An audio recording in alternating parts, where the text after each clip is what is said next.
The shriek of metal on metal was deafening. It was the sound of the main gate at Bedford Hills Correctional Facility for Women being slowly dragged open by an officer. Before me, the outside world was a smear of gray, blurred by a curtain of rain falling so hard it felt like the New York sky was weeping to welcome me home. I stepped out. My feet, clad only in thin flip-flops, were immediately greeted by the cold shock of a puddle. The fierce wind hit my face, chilling me to the bone. But I didn't care. The cold out here was nothing compared to the chill of the solitary confinement floor that had been my companion for the last 730 days. I was wearing the only decent clothes I'd saved for 2 years, a white shirt, now faded to a dingy yellow, and black slacks that hung loosely on my waist. My body had shrunk drastically. My husband, no, that man, always used to praise how perfectly expensive dresses hugged my figure. Now, I was just the shell of a human who had managed to survive. A female corrections officer at the guard post watched me with an unreadable expression. Maybe it was pity. Maybe it was relief that one more inmate was gone. I didn't look back. I had promised myself that once my feet crossed that gate, I would never look back at the past that lived behind those high, barbed wire walls. A gleaming black sedan was parked right in the pickup area. The car was so luxurious, so clean, a stark contrast to my grimy, wet surroundings. A man got out of the driver's seat, holding a large black umbrella. He jogged toward me. It was Ben, Daniel's trusted assistant. Ben looked awkward. He stood before me, shielding me from the rain with his umbrella while his own shoulder got soaked. He looked me up and down, and I could see the shock in his eyes. He was probably stunned to see how wrecked his boss's wife looked. My once manicured hair was now coarse and cut in a short, haphazard style. My skin was pale and covered in tiny scratches. "Good afternoon, Mrs. Archer," Ben greeted. His voice was hesitant, not the firm, confident tone he usually had when assisting Daniel at the office. I didn't answer. I just stared at him blankly. "Mr. Archer asked me to pick you up," he continued, rushing his words as if he feared I would run. He reached into his suit pocket and pulled out a thick envelope and a key card. "Mr. Archer couldn't come. He has a board meeting he can't miss. But he's arranged everything for you." Ben held the items out to me. "This is the key to an apartment in the Upper East Side. It's fully furnished. You can move in right away. And in this envelope, there's an unlimited credit card and some cash for your daily needs." Ben swallowed, seeming to struggle with the next part of the message. Mr. Archer said to consider this a peace offering.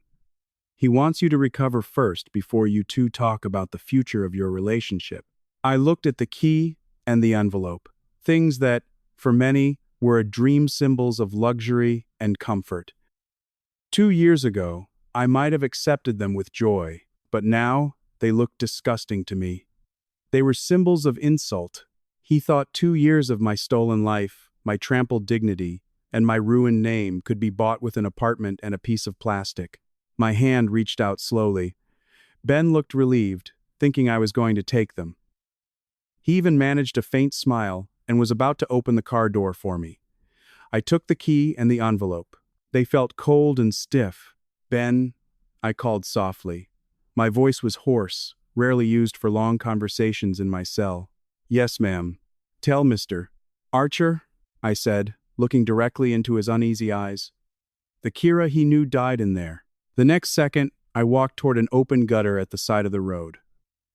The water in it was black, mixed with plastic trash and street filth. Before Ben's wide, shocked eyes, I dropped the key to the luxury apartment and the thick envelope into the gutter. Plunk! The items immediately sank, swallowed by the murky, foul-smelling water. "Ma'am, what are you doing?" Ben shouted in a panic. He almost jumped in to retrieve them, but he knew it was pointless. The rushing water carried his boss's goodwill away. "Don't ever call me ma'am again," I said coldly, "and don't follow me." Without waiting for a reply, I turned and walked through the rain. I didn't need his umbrella. I didn't need his luxury car. Ben stood frozen, too shocked to follow. He could only watch as I walked away, dragging my feet, which were beginning to ache. I headed for the main road. A red city bus, worn and faded, came into view. I waved my hand. The bus stopped, splashing puddle water onto the sidewalk. I climbed aboard. It smelled musty, a mix of sweat, cigarette smoke, and damp seats that never truly dried. But to me, this was the scent of freedom. I sat in a corner, hugging the worn cloth bag containing my few belongings. Across from me, a woman stared at me strangely, probably because I was soaking wet and my gaze was empty. I leaned my head against the vibrating glass window. The tears I had been holding back finally fell, mixing with the rain on my cheeks. They weren't tears of sadness, but tears of a burning rage. Daniel thought he could control my life.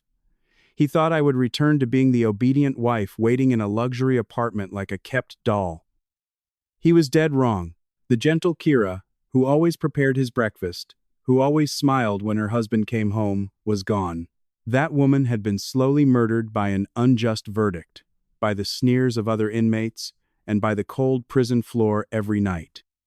All that was left was a woman with a hollowed-out heart, and my only purpose now was to survive without the shadow of that man. Ben's luxury car might be out of sight, but I knew this was just the beginning. Daniel wouldn't let me go that easily, and I had to be ready. The bus continued on, cutting through the brutal New York City traffic. I felt my pocket, making sure the spare change from my work in the prison's craft workshop was still there. It was enough for one meal and the fare to the only person who might still take me in. Even though I knew the road ahead would be far steeper than the 2 years I'd spent behind bars, Daniel's point of view. Condensation formed on the crystal glass in my hand. It held an amber liquid I hadn't touched in the last 10 minutes. I stood before the massive window of my office on the 45th floor of a skyscraper in the financial district.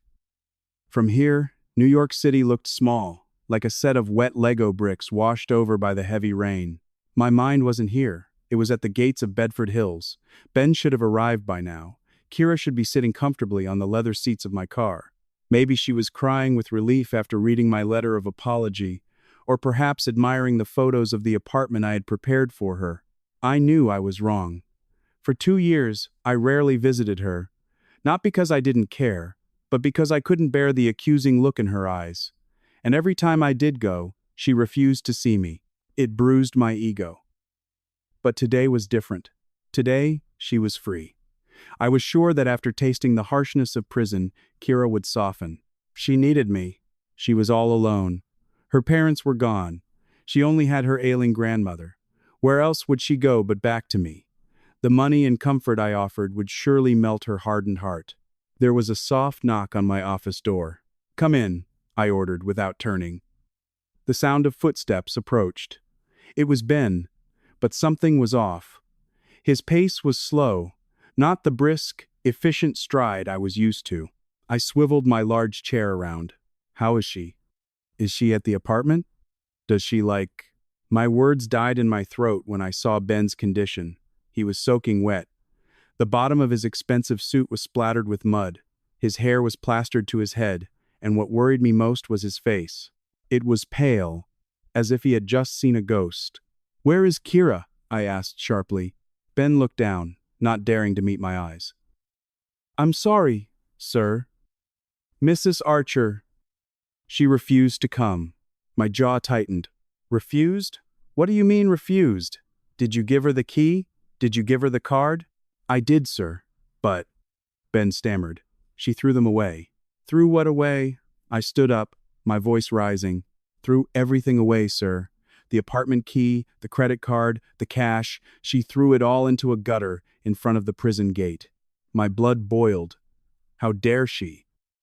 I had humbled myself to give her luxury after what she did to Eliza, and she threw it in the trash. "What did she say?" I hissed.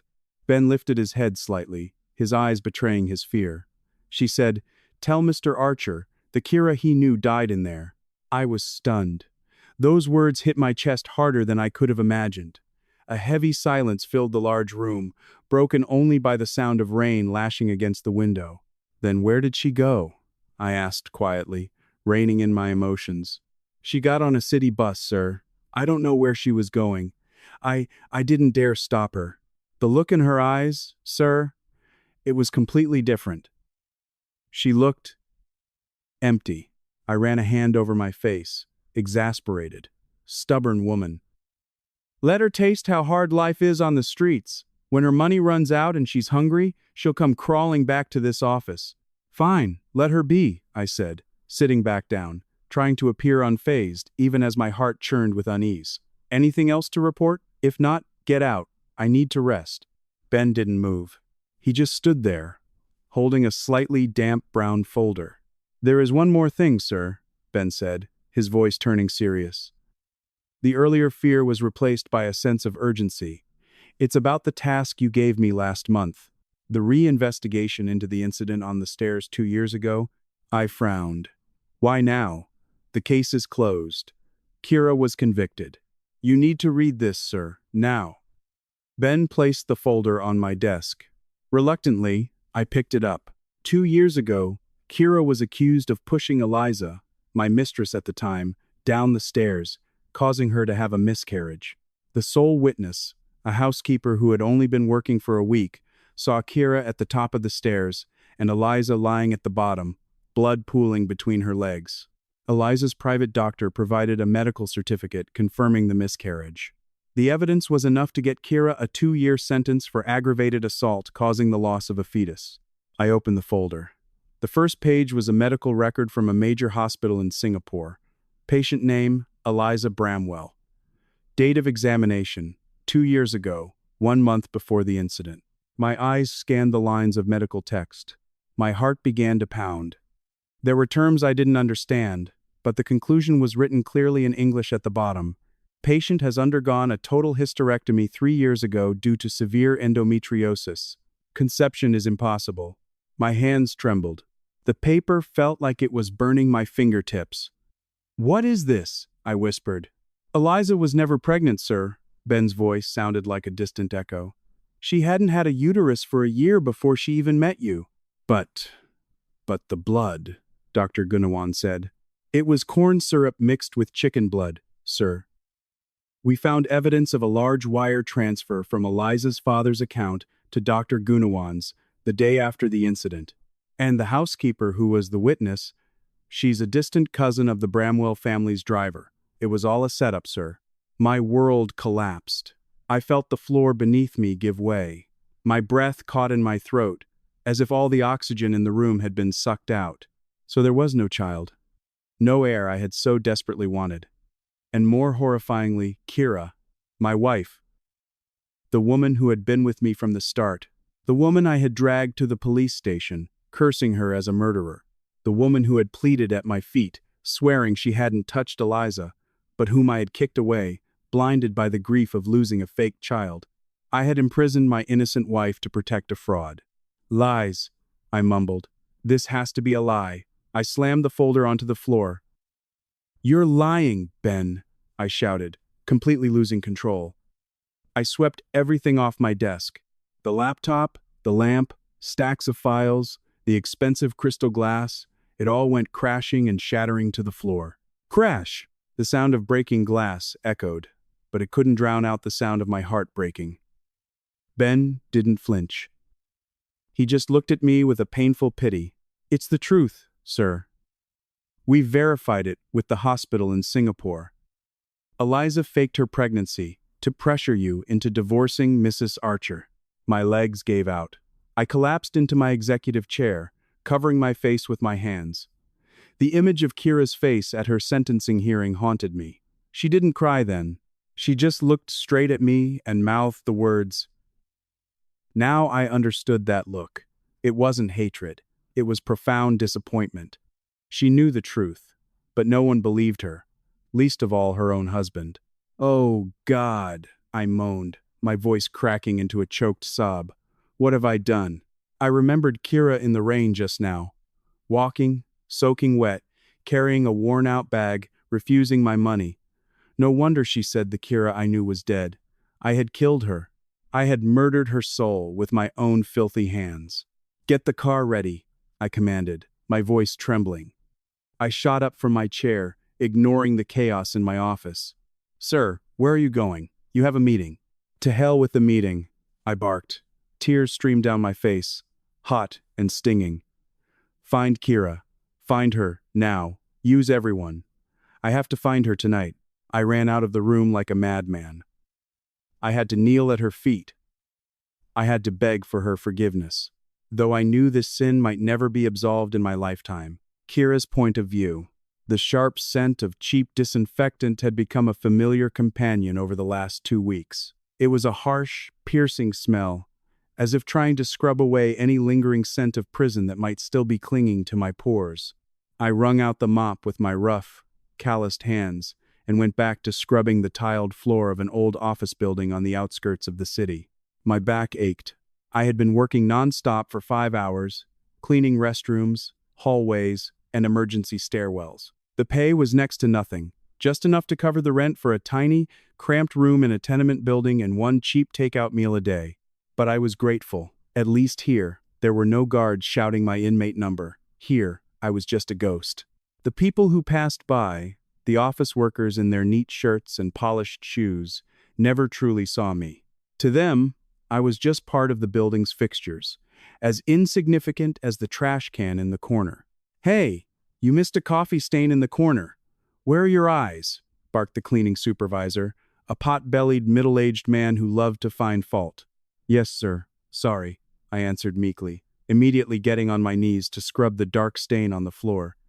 I didn't dare to argue. In this outside world, my status as an ex-convict was a life sentence. Finding a job was incredibly difficult. When the owner of this cleaning service agreed to hire me without asking for a criminal background check, I took it immediately, even though I knew the pay was far below minimum wage. After my shift, I walked along the dusty streets to the only place that brought me peace. Not my stuffy apartment, but an old public cemetery squeezed between towering new construction projects. It was where my grandmother rested. The evening sky was a reddish-orange when I arrived at the still fresh mound of earth. Grandma had passed away 3 months before my release. I couldn't see her face one last time. I couldn't kiss her hand. When the news reached the prison, I could only scream in a corner of my solitary cell, pounding the walls until my hands bled. Grandma was my only family, the only person who believed I was innocent. And Daniel, he didn't even tell me when she was critically ill. I knelt beside the simple wooden marker. "Grandma, Kira's here," I whispered, my voice hoarse. My hands pulled at the weeds that were starting to grow. "I'm sorry, Grandma. I can't afford a proper headstone yet. I get my first paycheck next week. I'll buy you your favorite tuberoses then." The evening breeze blew gently, rustling the leaves of the frangipani tree. It felt as if Grandma's wrinkled hand was stroking my head. Here, I felt human again. Among these silent tombstones, I wasn't judged, but the peace was shattered instantly. The roar of a luxury car's engine cut through the cemetery's silence. I turned, and my blood ran cold. A gleaming black SUV had stopped on the cemetery path, ruthlessly crushing the wild grass. A door opened. A tall, well-built figure in an expensive suit stepped out. "Daniel." My body froze. Instinctively, I backed away until my back hit another gravestone. My breathing became ragged. The memories flooded back. Not the sweet memories of our wedding, but the memory of him dragging me out of the house, of him pointing at me in court with pure hatred. "Kira," he called. His voice was soft, but to my ears, it sounded like a threat. He stepped closer, his expensive shoes treading on the muddy graveyard soil. "Don't come near me!" I screamed hysterically. I covered my ears with my hands, my body trembling violently. My chest tightened, as if the air around me had suddenly vanished. "Go away! Go away!" Daniel stopped, raising his hands as if to calm a wild animal. "Kira, just listen to me. I know everything. I know you're innocent. Eliza, she deceived us." The words reached my ears, but not my heart. Too late. It was all too late. "I don't care," I shrieked, tears now streaming down my face. Not from sadness, but from an overwhelming fear. The trauma was a monster reawakened. Every time I saw his face, I saw prison bars. I felt the cold prison floor. I felt the blows from other inmates who hated me for being a supposed baby killer. "You're the one who put me there. You let them torture me. Don't touch me." I stumbled backward, tripping over a tree root and falling to the ground. Daniel looked panicked and tried to step forward to help me up. "Don't touch me," I threw a handful of dirt at him. You were disgusted by me, right? You called me a murderer. Go. Daniel stood silent, his face showing a strange pain as he saw me so broken. He took a deep breath, and his expression changed. The gentleness he had tried to show vanished, replaced by the cold mask of a businessman he so often wore. Perhaps he realized pleading wouldn't work on the person I had become. Fine, he said flatly, though his eyes were still fixed on me. If you won't talk sense, we'll speak a language you understand. The language of fate. He reached into his suit pocket, pulled out a folded document, and threw it into my lap. With trembling hands, I opened the paper. It was a city development plan, a location map. My eyes widened when I saw the area circled in red. It was this cemetery. My company just won the bid for the development of a mall and apartment complex in this area, Daniel said coldly. All the graves here will be moved next week, including your grandmother's. No, I shook my head weakly. You can't do this. This is consecrated ground. Money changes everything, Kira. You know that, he cut me off. The heavy machinery is already on standby at the perimeter. If there are no objections, next week, the place where your grandmother sleeps will be a parking garage basement. You're cruel, I screamed. I scrambled to my feet and lunged at him, beating his chest with my weak fists. You're a devil. My grandma did nothing wrong. Let her rest in peace. Daniel didn't move. He let me hit him, then easily caught both my wrists. His grip was strong, but didn't hurt. I can cancel it, he whispered, looking straight into my eyes. I can change the development plan. I can make sure your grandmother's grave remains untouched. I can even have it properly maintained. No one will touch this land. I stopped struggling, my breath catching in my throat. What do you want? Come home, he said. A simple phrase, yet so heavy. Come back to my house. Not as a wife. I know you're not ready for that.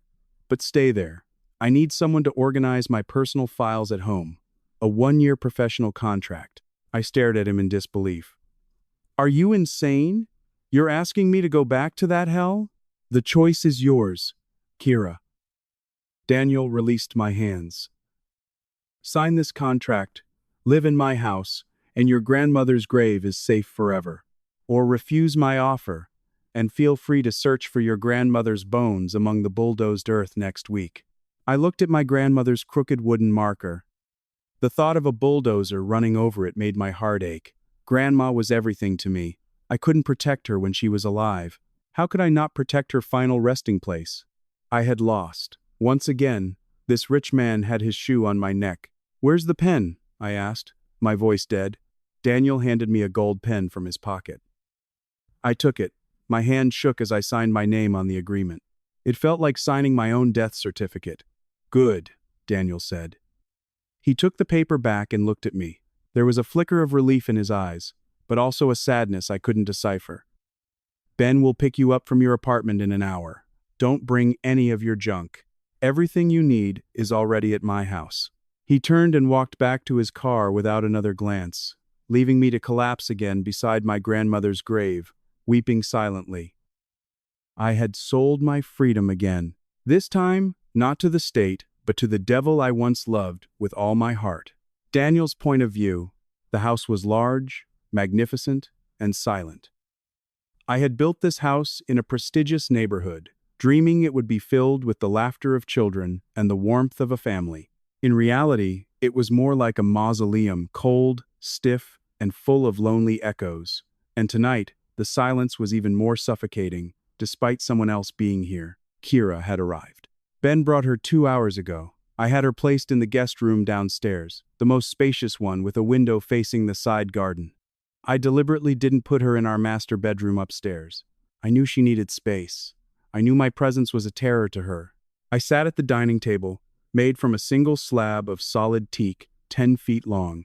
Various dishes were laid out on it. Roasted chicken, green bean casserole, fried tempeh, and a spicy relish simple home-cooked meals she used to make for me when we were newly married and still living in a small rented house. I had a private chef prepare them, hoping the familiar aroma might ease her tension. "Sir, Mrs. Archer is ready," said the new housekeeper. I nodded.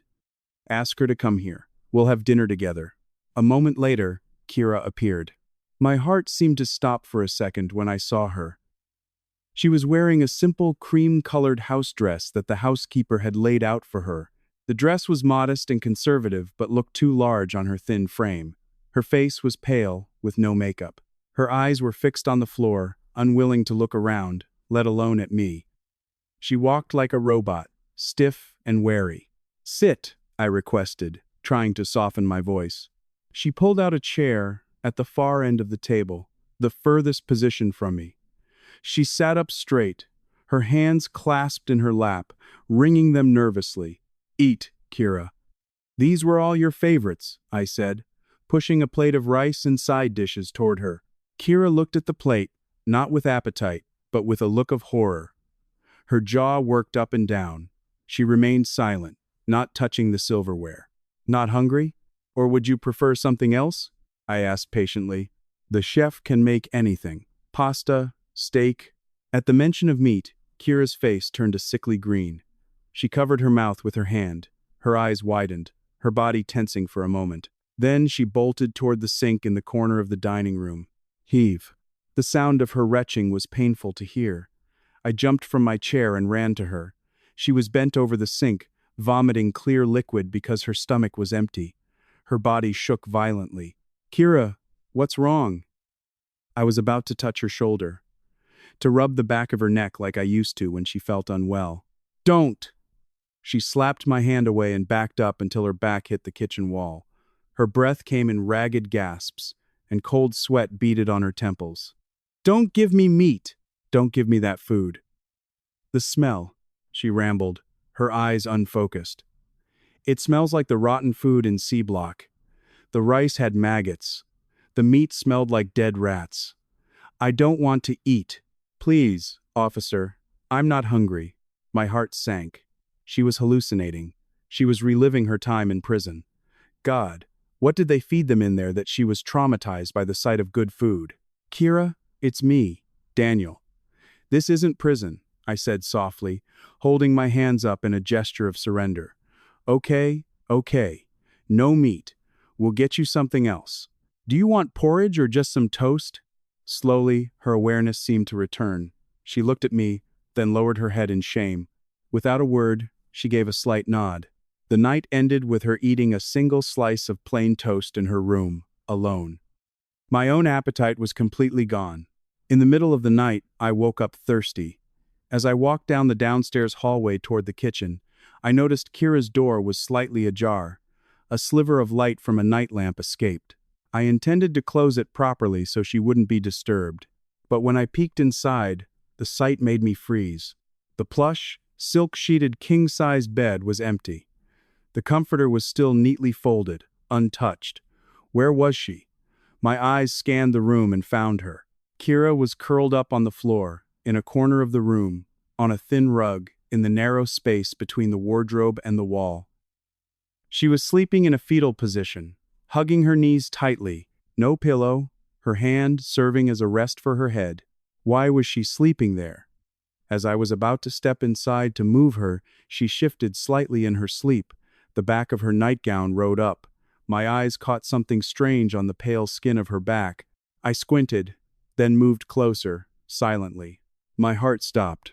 Etched onto my wife's back was a horrific network of scars.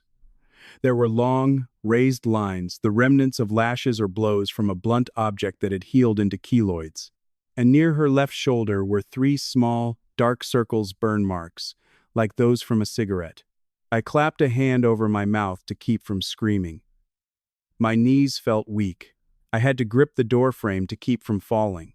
These weren't old wounds. These were wounds she had gotten over the last 2 years.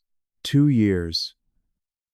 For 2 years, I had slept on a soft, air-conditioned bed, eaten gourmet food, and traveled in a comfortable car. Meanwhile, in there, my wife was being beaten, burned with cigarettes, and sleeping on a hard, cold floor. And I was the cause. I was the one who sent her to a place where humans were treated like animals. I was the one who signed her transport papers to hell. Hurts. Please, stop. Kira whimpered in her sleep. her face contorted in a dream-induced pain. My tears fell, hot and unstoppable. The guilt that had been haunting me now turned into a real dagger, stabbing my heart over and over. I wanted to hold her, to say I'm sorry 1,000 times, to take her to the best doctor to erase those scars. But I had no right. I was the monster who created those wounds. My hands were too dirty to touch her scarred skin. I backed away slowly, leaving the room and closing the door without a sound. I ran to my study upstairs, locked the door, and slid down to the floor behind it. There, in the darkness of my luxurious study, the feared CEO of Apex Properties wept like a child. I pounded my own chest, which felt tight and constricted, trying to punish myself, but the physical pain was nothing compared to the pain of seeing Kira's back. That night, I swore to God, I would destroy anyone who helped Eliza fake her pregnancy. I would destroy Eliza. I would destroy her family. I would repay every tear and every inch of wounded flesh on Kira's body with their total ruin. And after that, after this revenge was complete, I would let Kira destroy me if that was what it took to make her smile again. Kira's point of view, this maroon silk dress, hugged my body perfectly, yet it felt like the coils of a python crushing my ribs. The smooth, cool fabric against my skin was a stark contrast to the rough scars on my back, now hidden by the gown's elegant design. In the large dressing room mirror, I saw a stranger. Her face was polished with expensive makeup, her lips a bold red, and her hair was styled to hide the coarseness from cheap prison shampoo. "You look beautiful, Kira." Daniel's voice came from the doorway. I didn't turn. I just stared blankly at the reflection. Beautiful? No, this wasn't beauty. This was a mask. Daniel was dressing up a living corpse to be presentable to his business associates. "We don't have to stay long," Daniel continued, walking closer to stand behind me. He wore a black tuxedo that made him look dashing. The ideal husband for any woman, the same man who had sent me to hell.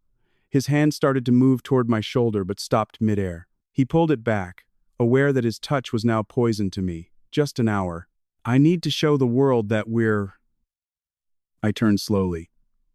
"All right, sir. I will play my part as your display doll." Daniel's eyes showed a flash of pain at my flat, formal tone. But he didn't argue. He knew he had no right to protest. We left for the hotel, the car cutting through the glittering streets of New York. The city lights that I once found beautiful now seemed blinding and painful.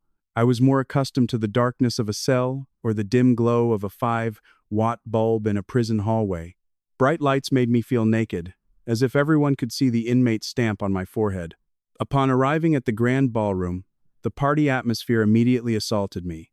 The clinking of glasses, forced laughter, and a cloying mix of expensive perfumes made my stomach turn. Hundreds of people moved about with masks of friendliness on their faces. Socialites with diamond rings the size of marbles. Businessmen with watches that cost as much as a house. They all smiled, but their eyes scanned each other, assessing the value of their conversation partner's attire. Daniel took my hand. It was firm, perhaps because he was afraid I would run, or perhaps because he needed the support, as his own hand was clammy. We walked through the crowd. Well, Daniel Archer, long time no see," greeted a portly man with a cigar. His eyes slid over to me. "And this must be Mrs. Archer. I heard she was recovering abroad." That was the narrative Daniel had constructed. His wife was ill, not in prison. "Yes," Daniel replied stiffly. "My wife needed complete rest." I just nodded slightly, forcing the corners of my lips to lift. It felt stiff, like my face was glued in place. People were staring at me, their gazes piercing. Did they know? Were they whispering about how thin I was? How dead my eyes looked? My chest began to tighten. The voices around me started to buzz, getting louder and louder, mixing with the memory of a guard's baton hitting the iron bars. Clang, clang. "Evening head count. I need to use the restroom," I whispered to Daniel, not waiting for his permission. I pulled my hand from his and walked quickly, almost running, toward the women's lounge. Once the restroom door closed behind me, silence greeted me. I leaned against the cold marble sink, trying to regulate my breath. In, out. "You're not in prison, Kira." You're in a hotel. I splashed water on my hands, staring at the clear, running water. Suddenly, a stall door opened. The click-clack of heels on the marble floor had a rhythm I knew all too well. Arrogant, confident. I looked up at the mirror. In the reflection, a beautiful woman in a shimmering gold dress stood behind me. Her long hair was perfectly waved, her skin flawless, and on her ring finger was a massive diamond. Eliza. My heart skipped a beat. Time seemed to freeze. The woman who destroyed my life, who stole my husband, who faked the death of a fetus to send me to prison, was now standing right there. Alive, healthy, happy. Eliza seemed surprised for a moment, but then that cynical smile I hated so much spread across her red lips. "Oh my God, Kira," she said, her tone a mockery of surprise. She stepped forward to stand beside me at the mirror, as if comparing our beauty. "I heard you were out. Wow, prison really changed you. You look as dry as a withered flower." I gripped the edge of the sink until my knuckles turned white. "Don't, Kira. Don't say anything. Just leave." "Why so quiet?" Eliza laughed lightly, opening her makeup pouch and touching up her lipstick, as casual as if there were no sin between us. "Still in shock that your husband chose me back then?" "Oh, sorry. Correction, ex-husband, right? But I see you came together. Did you have to beg to get back with him after getting out of the slammer?"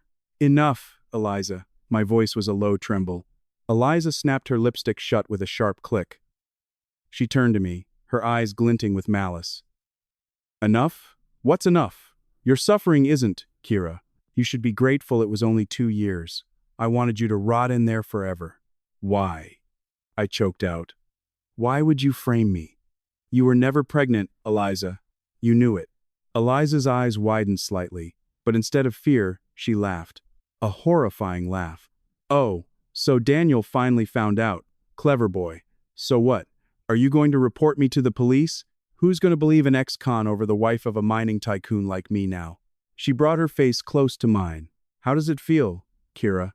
How does it feel to rot in a cramped cell, eating slop, getting beaten by other inmates, all to atone for the sin of killing a child that never existed?" That sentence exploded in my head like a grenade. My blood boiled, not with anger, but with an overflowing, uncontrollable pain. The memory of lonely nights in solitary, the disappointed face of my grandmother whom I couldn't see, the physical torture I endured all because of this woman's lie. And she was laughing. She was enjoying my destruction as entertainment. My world turned red. "You're a demon," I hissed. "And you're a loser," Eliza shot back dismissively. "Look at you. Ugly, skinny, full of trauma. Daniel only pities you. No man would want to touch a damaged ex-con." I don't remember my hand moving. All I knew was that my fist had slammed into the large mirror in front of us. Crack! The thick glass fractured into 1,000 pieces and then shattered, cascading onto the sink and floor. Eliza screamed hysterically, jumping back.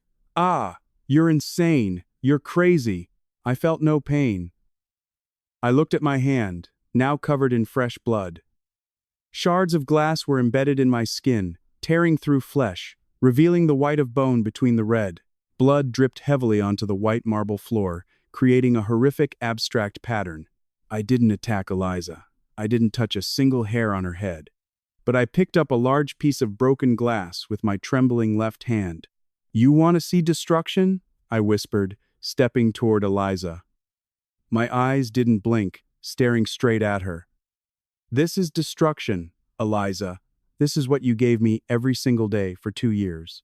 I dragged the shard of glass across my own arm, adding a new wound on top of old ones. Blood gushed out. "No, stay away." Eliza scrambled backward until her back hit a stall door. Her face was pale. Her arrogant mask crumbled instantly, replaced by pure terror. She saw the madness in my eyes. A madness born from long suffering. "Look!" I screamed, throwing the bloody shard at her feet. "This blood is real, not corn syrup like your little drama." "Help! Somebody help!" Eliza shrieked in fear, covering her face, sobbing. She thought I was going to kill her, but all I wanted was to show her how cheap a life and pain had become for me. The restroom door was thrown open. "Kira!" Daniel rushed in. followed by two security guards. His eyes immediately locked on me, standing there with a blood-soaked hand, and Eliza, cowering in a corner. "Oh my God!" Daniel lunged forward, ignoring Eliza completely. He grabbed my ruined hand, his face ashen.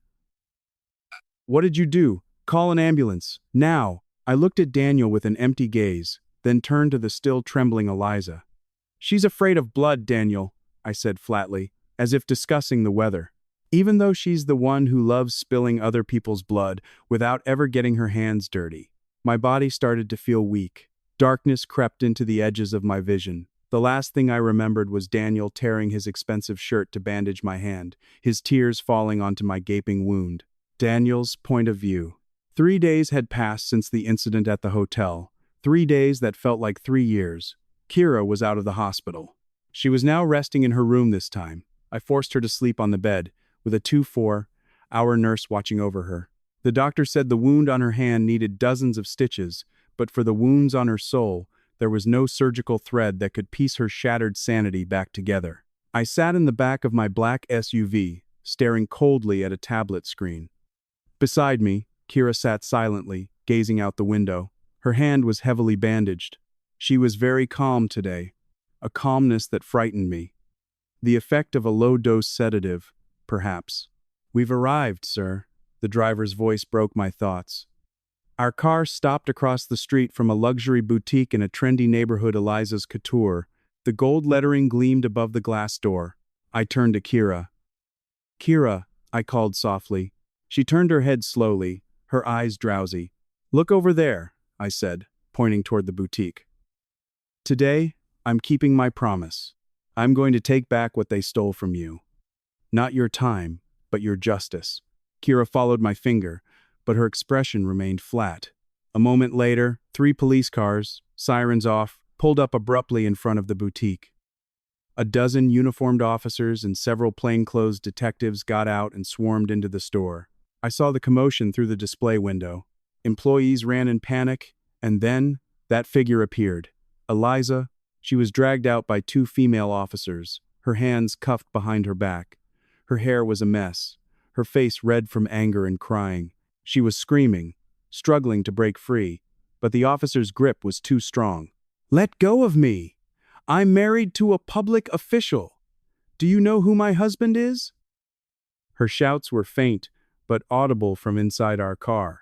"Your husband was just picked up by the feds at his office 5 minutes ago," I muttered coldly, answering Eliza's unheard screams. I had already submitted all the evidence. Tax evasion by Eliza's boutique amounting to millions, her husband's money laundering, and most importantly, the medical proof of the faked pregnancy and the bribery of the doctor and false witness 2 years ago. I used all my connections, all my money, and all my power to ensure the legal process would be swift. There would be no loopholes for them to escape. A few journalists I had tipped off began to arrive, snapping pictures of Eliza being bundled into a police car. The face that was once so arrogant was now bowed in shame, trying to hide from the spotlight that would be tomorrow's national headline. Socialite fraudster arrested. Fake pregnancy scandal exposed. I turned back to Kira, anticipating her reaction. I hoped to see a smile. I hoped to see satisfaction. I hoped to see a spark of victory in her eyes. "Look, Kira," I whispered hopefully. "She's finished. She's going to prison, maybe for longer than you were. Her assets will be seized. She'll experience sleeping on a cold floor, eating rotten food, and being humiliated. I've avenged you. Are you satisfied?" Kira watched the scene across the street without blinking. She saw Eliza being roughly pushed into the police car. The door slammed shut. The sirens began to wail, shattering the afternoon calm. Slowly, Kira leaned back against the car seat. She didn't smile. There were no tears of joy.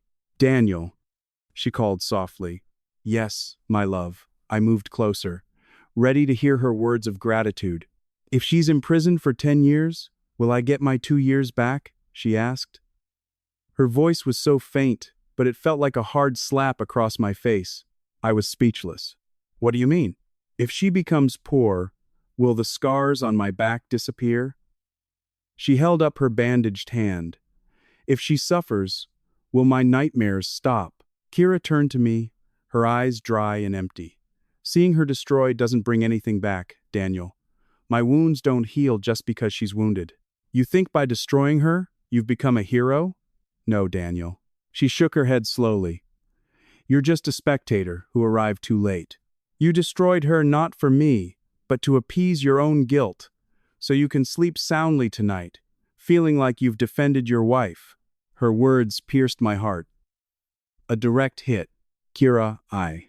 Drive, please, Kira said to the driver, cutting me off. I want to go home. I'm tired. The car slowly pulled away, leaving the crowd in front of the boutique. Eliza was gone. The enemy was defeated. Justice had been served. But in this silent, luxurious car, I realized I had lost completely. I could buy the law. I could buy justice. I could destroy people's lives. But I couldn't buy time. I couldn't turn back the clock to stop myself from signing Kira's commitment papers 2 years ago. Kira closed her eyes, leaning back in exhaustion, and I sat beside her, feeling smaller than dust on the road. The distance between us on this back seat was only a few inches, but it felt like an ocean I could never cross. This victory tasted like ash. Kira's point of view. The aroma of sizzling garlic and onions began to fill the air, fighting a valiant battle against the automated lavender air freshener that puffed out a mist every 15 minutes in this luxurious kitchen. To anyone else, it might just be the smell of cooking. But to me, and to the man who would soon be home, it was the scent of memory, the scent of a distant past, from 10 years ago, when our roof still leaked and our walls were just unplastered cinder blocks. I stood in front of a 6-burner Italian gas stove, stirring cold white rice in a large non-stick pan. My right hand was still wrapped in a light bandage. The lingering stiffness from the incident at the hotel last week was a minor ache I ignored. My focus was singular, to make a simple fried rice. The kind of meal that was a luxury for us at the end of the month, when Daniel's pay as a construction worker had run out and my earnings from sewing were yet to come in. Tonight, this grand house in its upscale neighborhood was eerily quiet. An hour ago, I had summoned the head housekeeper. In a calm, measured voice, I gave them all a surprise bonus and told them to go home or rest in the staff quarters, far from the main house.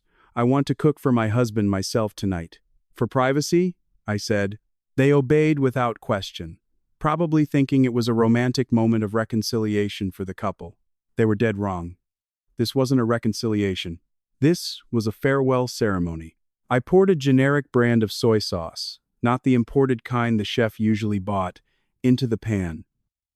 The rice turned a deep, glossy brown. The sizzle of the hot oil sounded like small whispers, cheering me on. Plink. A single tear fell into the pan, instantly evaporating in the heat. I quickly wiped my eyes with my sleeve. No, I couldn't cry. I had shed all my tears in prison. Tonight, I had to be strong. I had to play the part of the forgiving wife perfectly. The soft hum of a car engine sounded in the driveway. My heart hammered against my ribs, not from love, but from adrenaline. He was home. I turned the flame down, keeping the fried rice warm. My hand moved quickly to my apron pocket. I pulled out a small glass vial, the size of my thumb. It contained a clear, odorless, tasteless liquid. It was a high-dose sleeping medication prescribed by a psychiatrist for my severe post-release insomnia. I had been hoarding it, not taking it, saving it for tonight. With a slightly trembling hand, I opened the vial and poured the entire contents into a crystal glass of fresh orange juice I had prepared on the pantry counter. I stirred it briefly with a long spoon. The liquid dissolved completely, becoming an invisible weapon in the pulpy juice. Kira? His voice came from the living room. Heavy footsteps approached. I turned just as Daniel appeared in the kitchen doorway. He was still in his work suit, his tie loosened, his jacket slung over his arm. He looked exhausted. Exhausted from dealing with the Eliza scandal, from facing the media, from wrestling with his own guilt. But the moment his eyes fell on me, standing in the kitchen wearing an apron, that tired expression vanished. His eyes lit up, his lips breaking into a wide smile, a smile so full of hope it was painful to see. "Honey," he called again, his voice thick with emotion. He dropped his briefcase carelessly on the floor and walked quickly toward me. You're cooking." I nodded slowly, forcing a faint smile. Fried rice, Daniel? Just like we used to have. Daniel stopped right in front of me. He took a deep breath, closing his eyes, as if inhaling the scent of heaven. The smell, he whispered, his voice trembling. Oh God, it smells exactly like our old apartment. I've missed this smell so much. The chef's food here is good, but it tastes foreign. This smells like home. He opened his eyes, looking at me with an intensity that made me want to step back. He took my free hand, clasping it tightly. His hand was warm, but it felt like a shackle to me. Thank you, he said sincerely. I thought after what happened with Eliza, you'd still need a long time to even speak to me, let alone cook for me. This means everything to me. I gently pulled my hand away. Go take a shower, Daniel. Change into something comfortable. The food will be ready in a minute. Okay. I'll be quick. 5 minutes. Daniel rushed off like a little boy promised a new toy, his steps light as he went up the stairs. I watched his retreating back. A pang of guilt crept in. He looked so happy, so genuinely eager to fix everything. But then, the image of the damp prison cell returned. The image of my grandmother's crooked headstone. The image of Eliza's mocking face. The image of Daniel dragging me out of our home. No. A broken mirror, even when glued back together with gold, is still a broken mirror. I couldn't live with those cracks for the rest of my life. 10 minutes later, we were sitting opposite each other at the small pantry table in the kitchen. I had deliberately avoided the main dining room with its 10-foot table. Too far, too cold. In front of Daniel was a plate of simple fried rice, topped with a perfect sunny-side-up egg, shrimp crackers, and a side of pickled cucumbers. Steam rose from the plate. Beside it, the special glass of orange juice waited. Daniel ate with gusto. He shoveled spoonful after spoonful into his mouth as if he hadn't eaten in days. Occasionally, he would pause, chewing slowly while looking up at the kitchen ceiling, his eyes glistening. "Remember, Kira?" he asked suddenly, breaking the silence that was filled only with the clinking of his spoon. "Our second wedding anniversary. We only had $20 left. You made this fried rice, but with only one egg, so we split it." I looked down at my own plate, stirring my rice without eating. "I remember, Daniel. You gave me the yolk. You only ate the white." Daniel gave a bitter laugh.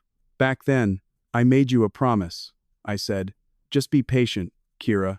One day, when I'm successful, I'll buy you a restaurant. You won't have to cook anymore. You can just point at any menu, and I'll buy it for you." He put his spoon down, looking around the luxurious kitchen. "Now, I can buy the restaurant, Kira. I can buy the whole hotel, but—" His voice broke. A tear rolled down his cheek. "But it all tastes like nothing. That $20 fried rice we ate together on a straw mat on the floor was so much better than the Wagyu steak I eat alone at this marble table." He looked at me intently. "Forgive me, Kira. Forgive me for losing myself. Forgive me for being so blinded by wealth that I forgot who was with me from the very beginning. I was a fool, a complete fool." I lifted my head and looked at the man before me, weeping. "Dead." "It's okay, Daniel," I said flatly. "The past is the past. Finish your food. Drink your juice." Daniel nodded, wiping his tears with the back of his hand. He seemed relieved, thinking I was starting to soften. He went back to eating. When the rice on his plate was gone, he reached for the glass of orange juice. "This looks refreshing," he said, bringing the rim of the glass to his lips. He took a drink. One large gulp, then another, until half the glass was gone. "Ah," he sighed in satisfaction. "Thank you, honey." I just nodded, my hands clenching a napkin under the table until my knuckles were white. "Forgive me, Daniel, but this is the only way I can leave without you chasing me." Time crawled by. 5 minutes passed. The conversation slowed. "Tomorrow." Daniel yawned widely, his eyes getting heavy. "Tomorrow, let's go on vacation. Bali, or maybe Switzerland. You need some fresh air." "We'll see tomorrow, Daniel," I replied. "Yeah, tomorrow." His head started to droop. His eyes blinked heavily, fighting a sudden, overwhelming wave of sleepiness. Why am I so sleepy? I wasn't. You're tired, Daniel, I whispered. Yeah, tired. He rested his chin on his hand, looking at me with a blurry gaze. Kira, you're so beautiful tonight. Don't leave, okay? Don't leave me again. Go to sleep, I commanded softly. Promise, you won't leave. His voice faded into an indistinct mumble. Slowly but surely, his defenses crumbled. His head slumped onto his folded arms on the table. His breathing deepened into a steady, soft snore. He was sound asleep. Silence returned to the kitchen, filled only by the hum of the refrigerator and Daniel's breathing. I stood up. My legs felt light, as if a 1,000-pound weight had just been lifted from my shoulders. I didn't feel sad. I didn't feel victorious. I just felt finished.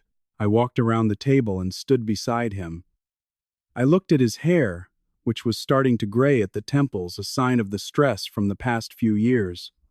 I looked at the back of his hand. You were right, Daniel, I whispered to the sleeping figure. We were happy once. Very happy. But that happiness died 2 years ago, the day you chose to believe Eliza's fake blood over your own wife's oath. I raised my left hand and looked at the white gold wedding ring with its small diamond. The ring he had forcibly put back on my finger when I got out of prison. Slowly, I pulled it off. It slid easily over my thin knuckle. I placed the ring on the table, right next to the half-empty glass of juice. The sound of metal hitting glass was sharp in the silence. Ting! It was the sound of my divorce. I took no suitcase. I took none of the expensive clothes in the closet. I took no jewelry, no designer bags, no unlimited credit card. All of that belonged to Mrs. Daniel Archer. And I was leaving that identity here, in this cold, luxurious house. I walked to the guest room and retrieved the worn cloth backpack I had hidden under the bed. Inside were only 2 simple sets of clothes I'd bought at a thrift store, a photo of my late grandmother, and $300 in cash. My savings from my cleaning job and money I had secretly set aside from the household budget. It was enough for a bus ticket, enough to start a new life. I walked to the back door that led to the side garage. Before leaving, I glanced back one last time at the kitchen, at the back of my husband, asleep under a magnificent but lonely crystal chandelier. Goodbye, Daniel, I said without a sound. I hope you find your happiness, because mine is no longer here. I opened the door and stepped out into the night. The city air greeted me. There was no rain this time. The sky was clear, the stars faintly visible through the city's light pollution. I climbed the sidewall, which wasn't too high, avoiding the security post at the front. As soon as my feet touched the public pavement outside the complex, I didn't run. I walked at a relaxed pace. With every step away from that house, my chest felt lighter. My lungs felt like they were learning to breathe again. I wasn't a fugitive. I wasn't a runaway wife. I was Kira, just Kira. And tonight, the world felt so vast and full of possibilities. Daniel's point of view. 3 years later, the glass of my car window was fogged over. Outside, a thick white mist blanketed the narrow, winding asphalt road that cut through the hills. There were no skyscrapers, no traffic jams, no blaring horns. There was only green. The green of pine trees, the green of vegetable fields, and the green of the damp, misty cliffs. This was the Berkshires. The air was thin, cold, and bit into the bone. A different kind of cold from my office air conditioning. This was a refreshing cold that cleaned the city dust from your lungs. I had parked my SUV far down the road, near a small village coffee shop, so the engine's noise wouldn't disturb the peace of this place. I pulled my thick, dark jacket tighter, tugged a beanie down over my forehead, and put on a pair of sunglasses. A perfect disguise. Here, no one recognized Daniel Archer, the CEO of Apex Group, whose face often graced the covers of business magazines as the most successful, eligible bachelor. Successful. The word tasted like cardboard in my mouth. For 3 years, my bank account had grown fatter. My projects dominated the New York skyline. Eliza was rotting in a women's prison, serving her 8-year sentence. My former in-laws were bankrupt, and her father had suffered a stroke. My revenge was complete. But every night, I came home to a house that felt like a mausoleum, large, magnificent, and utterly empty. No laughter, no smell of home cooking. Kira's wedding ring, the one she left on the dining table that night, was still kept in a glass box in my room, like a sacred artifact from a lost civilization. It took my private investigator a year to find a trace of her. Kira was an expert at disappearing. She didn't use her real name, had no bank account, left no digital footprint, but they finally found her. In this remote village. I didn't come right away. I was afraid. It took me 2 more years just to gather the courage to make this journey. Not to force her to come back, I was self-aware enough not to make that mistake again, but just to see her. Just once. To make sure she was alive, to make sure she was okay. I walked up a rocky path. The sound of a small stream gurgled to my left. Wild birds chirped. My steps halted when I saw a small wooden house on a little hill. The house was simple, more modest than the guard post at my New York home. Its walls were dark-stained wooden planks, its roof old clay tiles. But its yard, dear God. Hundreds of flowers bloomed there. Roses of every color, bright yellow chrysanthemums, purple asters, and ornamental plants whose names I didn't even know. All of it was neatly arranged, thriving as if the very soil here blessed its owner. And there she was. Kira. She was crouching near a wooden fence, trimming dead branches from a rose bush. She wore a baggy, long-sleeved gray t-shirt, black sweatpants, and mud-caked rubber boots. Her hair was tied back in a messy ponytail. A few stray strands stuck to her sweaty cheeks. She didn't look like a CEO's wife. She looked like a village farmer. But she looked alive. Her body was fuller now. Her cheeks were flushed from the mountain sun, not the deathly pale I remembered from her release day. Her eyes were focused and calm. "Auntie Kira. Auntie." A child's high-pitched voice broke the silence. A little boy, about 5 years old, came running down the path, carrying a torn kite. Kira turned. And in that moment, my world stopped spinning. She smiled. It was a wide, genuine smile that made her eyes crinkle into crescents. Her teeth were white and even. It was the same smile that had made me fall in love with her in college. The smile I thought had been murdered by the cruelty of prison. The smile that, for 3 years, had never once appeared in my dreams. "Hey, Bagas, don't run, you'll fall," Kira called out, her voice clear and cheerful, without a hint of burden. "Auntie, my kite got stuck in the mango tree," the boy whined playfully. Kira laughed. The sound was like music in the mountain air, as clear as a bell. "Oh my, stuck again? All right, let me get a long pole. You wait here, okay? And don't step on my flowers." She tousled the boy's hair affectionately and walked into the house with a light step. I stood frozen behind a large tree across the road, about 50 yards from her fence. My hand gripped the rough bark. My chest felt tight, but this time, it wasn't from pain. It was a feeling of relief mixed with a profound sadness. In my arrogance, I had thought she might be suffering out there. Maybe she was hungry. Maybe she missed me. Maybe she was waiting for me to come and save her again. I was wrong. She didn't need saving. She had already saved herself. I was the disease. I was the poison in her life. And with me gone, she had healed. She had bloomed again. I looked down at the white ceramic pot I was holding. Inside was a top-quality moth orchid, her favorite flower. I had once promised to build her an orchid garden, a promise I had forgotten in the hustle of business meetings. I waited until Kira was inside the house for a while. With my heart pounding like a thief's, I crossed the road. I placed the pot with the orchid right in front of her wooden gate. Tucked among the thick orchid leaves was a thick white envelope. It didn't contain money, or a check, or a credit card. It contained the deed to the cemetery plot in New York. The land where her grandmother was buried. I had bought it, refurbished it into a beautiful private garden, and legally ensured that the land could never be redeveloped by anyone, including my own company, until the end of time. It was the only way I could atone for my sin against her grandmother and against her. I didn't write a long letter. On the small card, I wrote only 3 words: "I'm sorry, thank you." After placing it there, I didn't dare to linger. I turned and jogged back to my hiding spot around the bend in the road. My breath came in ragged gasps. I peered out from behind a bush. Kira came out of the house carrying a bamboo pole. Her steps stopped abruptly at the gate. She saw the flower pot, the white moth orchid, so striking among her other plants. She put the pole down. She crouched, touching the petals gently, as if afraid it was an illusion. Then her hand reached for the envelope.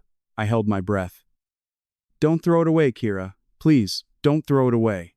She opened the envelope, reading the land deed inside. Her shoulders tensed.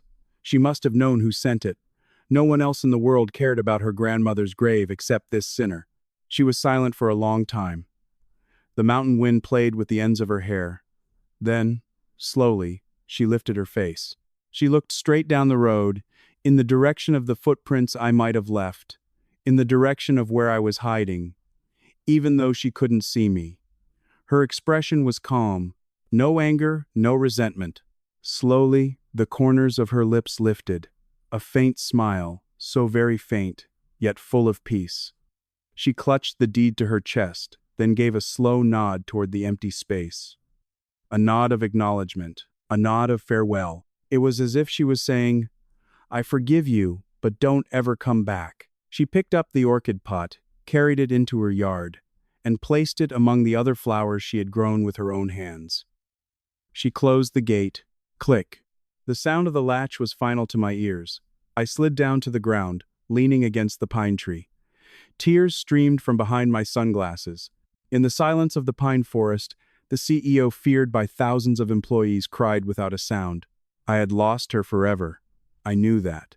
But seeing her smile, seeing her alive, peaceful, and whole again, the giant weight that had been pressing on my chest for 3 years slowly lifted.